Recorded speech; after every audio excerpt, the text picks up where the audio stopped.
नमस्कार। आज कहानी गोल्ड में सुनिए अनुलता राज नायर जी की लिखी कहानी महामुक्ति। भटक रही थी वो रूह उस भव्य शामियाने के ऊपर जहां सभी के चेहरे गमज़दा थे और सबने उजले कपड़े पहन रखे थे। एक शानदार मंच सजा था जिस पर उसकी एक बड़ी सी तस्वीर और तस्वीर पर ताजे गुलाबों की माला थी और उसके आगे दीपक जल रहा था। अनायास हंस पड़ी ललिता की रूह। जीते जी वो कभी एक फूल या गजरा न सजा पाई अपने बालों में। जाने कितने तीज त्योहार यूं ही निकल गए, कोरे, बिना साज श्रृंगार किए। शायद ये सब उसे मौत के बाद ही नसीब होना था। आज ललिता की आत्मा की शांति के लिए पूजा पाठ का आयोजन किया गया है, जिसमें उसके परिवारजनों के अलावा साहित्य मंडली के लोग भी शरीक हैं। सभी बारी बारी मंच पर आकर उसके गुणों का बखान कर रहे हैं और उसका असमय जाना साहित्य के क्षेत्र में अभूतपूर्व क्षति बता रहे हैं। हैरान है वो अपनी ही उपलब्धियां सुनकर। जिसने सारी उम्र नर्म स्वर में कहा गया एक वाक्य न सुना हो, उसके लिए तो ये अजूबा ही है। उसकी प्रशंसा में कसीदे पढ़े जाने वालों की होड़ सी लगी है। जाने कहाँ थे ये लोग जब वो जिंदा थी। हमारे समाज की यही तो खासियत है, ढकोसलों से ऊपर आज तक नहीं उठ पाया।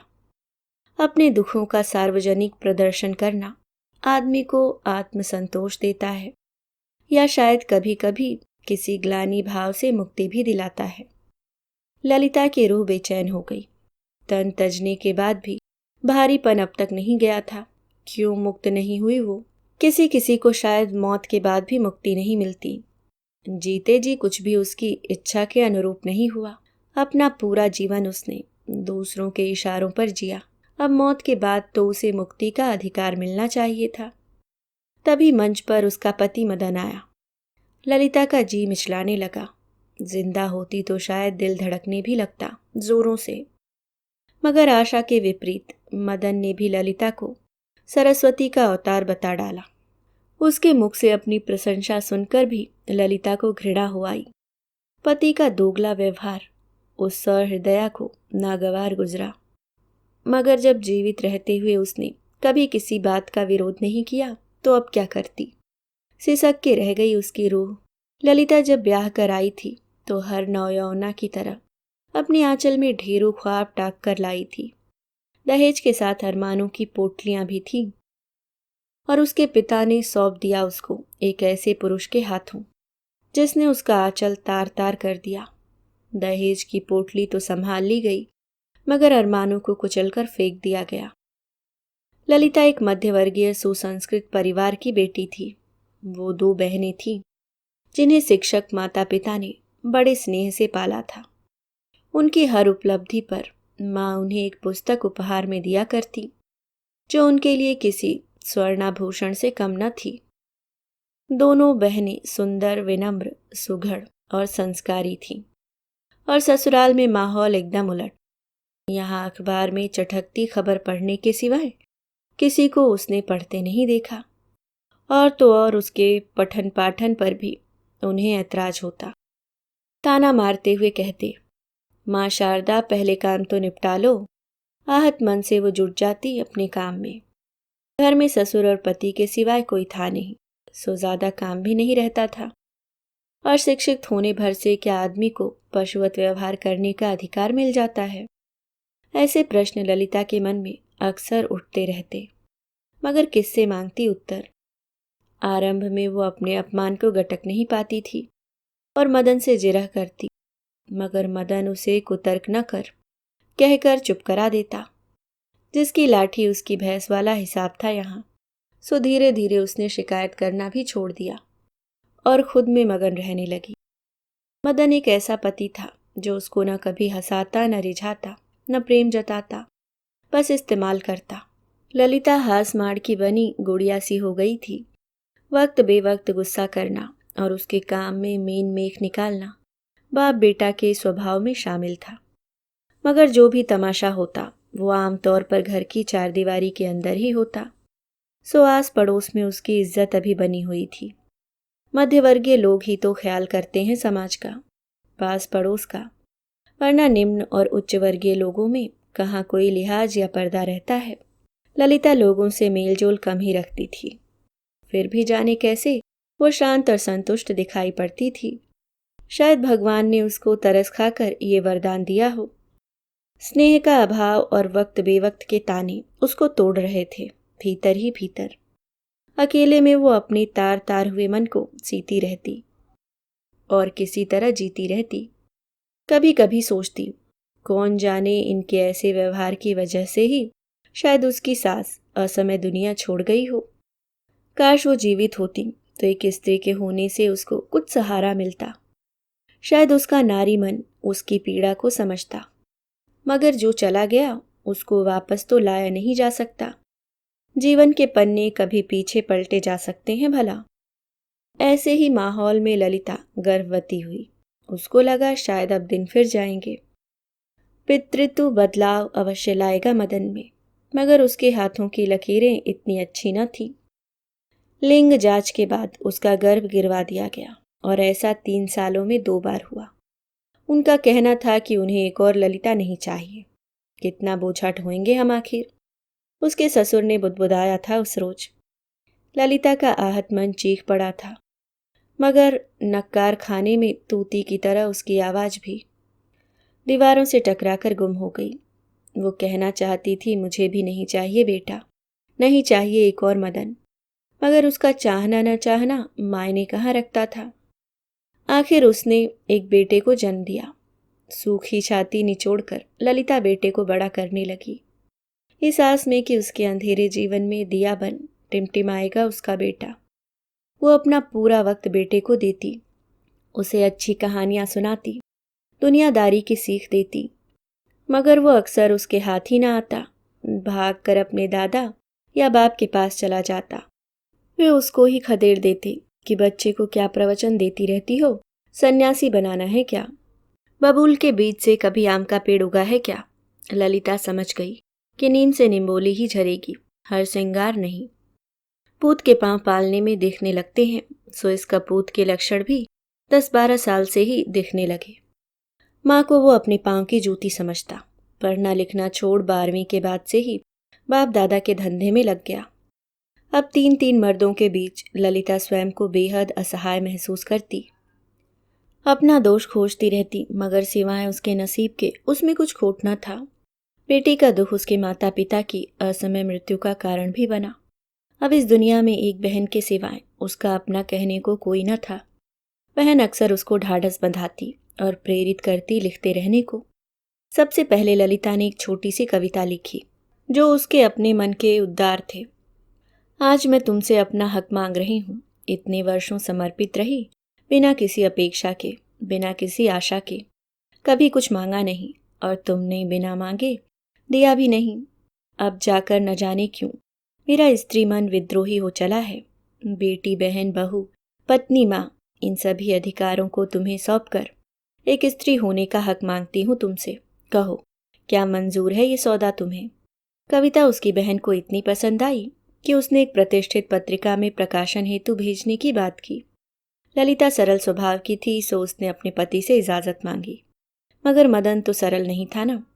वो भड़क गया और चेतावनी दे डाली कि खबरदार जो रचना भेजी, बहुत उड़ रही हो, तुम्हारे पर कतर दूंगा।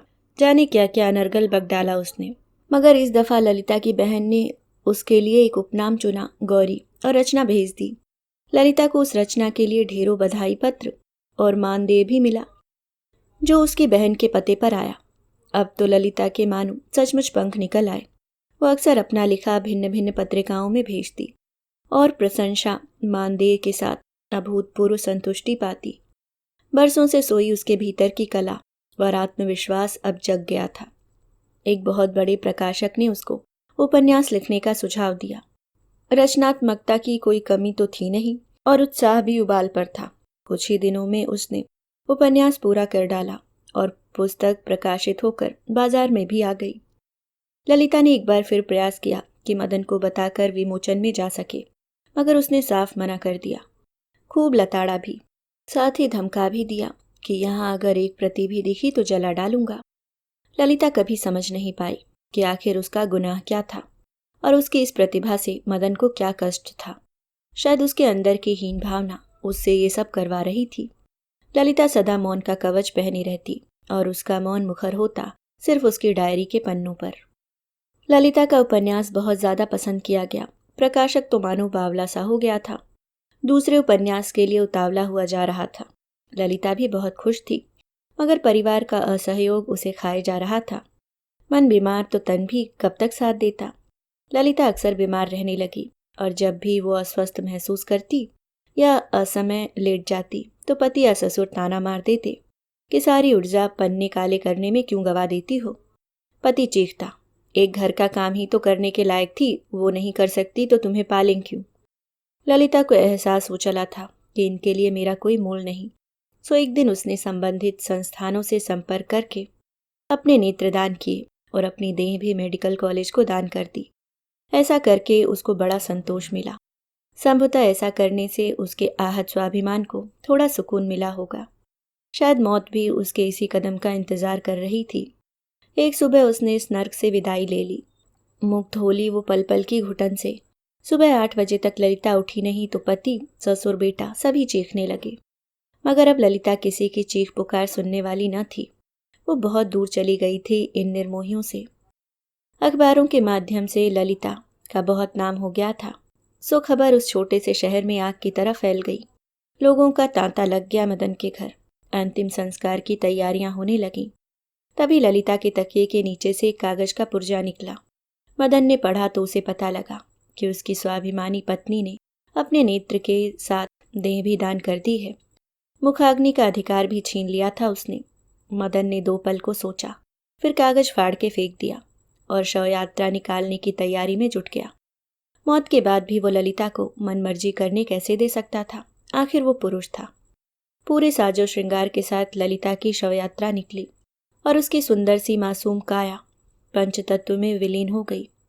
जाने कितने गमगीन चेहरे उसकी चिता को घेरे थे। मौत के बाद ही सही उसको कुछ सम्मान तो मिला।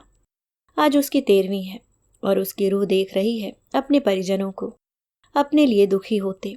ललिता की रूह परेशान सी यहाँ वहाँ भटकती रही। पूरे कर्मकांड किए गए उसकी आत्मा की शांति के लिए। मदन और उसका बेटा हरिद्वार हो आए उसकी अस्थियां गंगा जी में विसर्जित करने।